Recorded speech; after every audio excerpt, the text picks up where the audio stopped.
LeBeau is here this morning, and he joins us with a special guest. Hi, Phil. Hey, Becky, let's bring in Chris Rochelot, the acting administrator for the Federal Aviation Administration. Chris, I'm really looking forward to this interview. We've talked about doing this for some time. I want to start with the addition of new air traffic controllers, the efforts you're making there. You just closed your first round of applications. You announced that you've made some progress there. How happy are you with the progress that you're making when it comes to bringing in more air traffic controllers?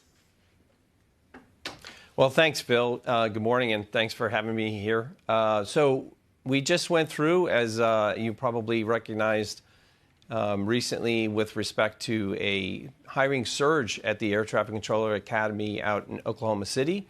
Under Secretary Duffy's leadership, we put out a surge call, and we've had over 10,000 applications for the positions themselves. About 7,500 of those have been referred for testing. So, obviously our focus is to get controllers, the best and the brightest, into the academy and get them out to the facilities as soon as possible.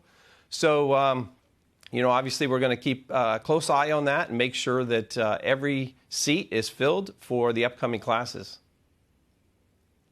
Chris, in light of the initial conclusions regarding the D.C. mid-air collision, there are more than a few people who are saying, look, what can we take? What lessons can we learn from there, aside from banning helicopter flights at Reagan National? And how can we apply that to other congested areas, other airports, and segments where there's real congestion concerns?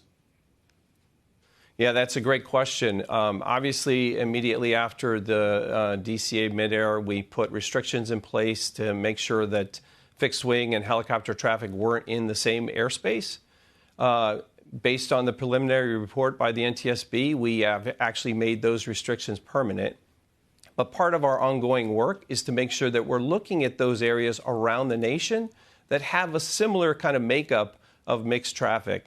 We're using advanced aviation and AI tools right now, machine learning, to look through the data to understand kind of what the makeup of the situation is there, to make sure that we're ensuring safety and efficiency in the airspace.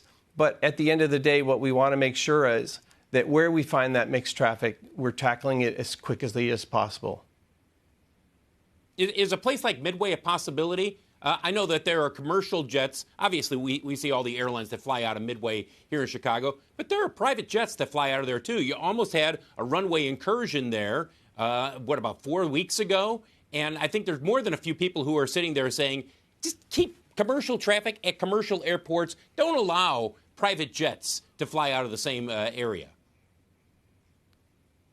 Well, so obviously the system is incredibly large and complex.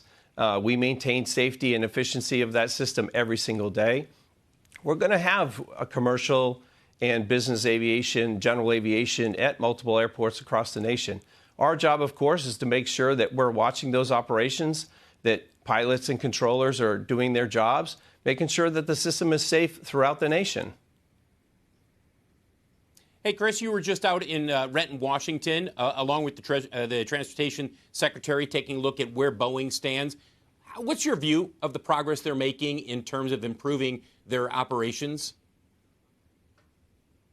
Well, yeah, it was a great trip. Had a chance while we were out there, Secretary Duffy and I, to meet with the Boeing leadership.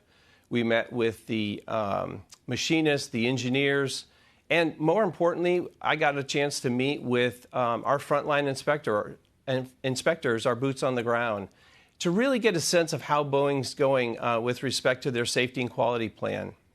I will say I'm encouraged that I believe they're on the right path at this moment. Obviously, we're going to need to see sustainable progress as it relates to the quality of the aircraft that they're producing. But I think it was a very productive trip, and we'll see how things go in the coming weeks and months. Could you see lifting the cap on MAX production by the end of the year, maybe by the fourth quarter? Well, I got to say, having a really close look at what's going on right now, I'm going to leave that up to Boeing. Right now, we're going to make sure that they're producing safe aircraft, each and every aircraft. We're going to sign off in each and every one of those aircraft. As for a production cap, it's really going to be how they are able to sustain a quality build each and every time. Chris Rocheleau. Chris, thank you very much for joining us today. The acting administrator for the FAA, joining us from the FAA headquarters this morning. Becky and Joe, I'll send it back to you.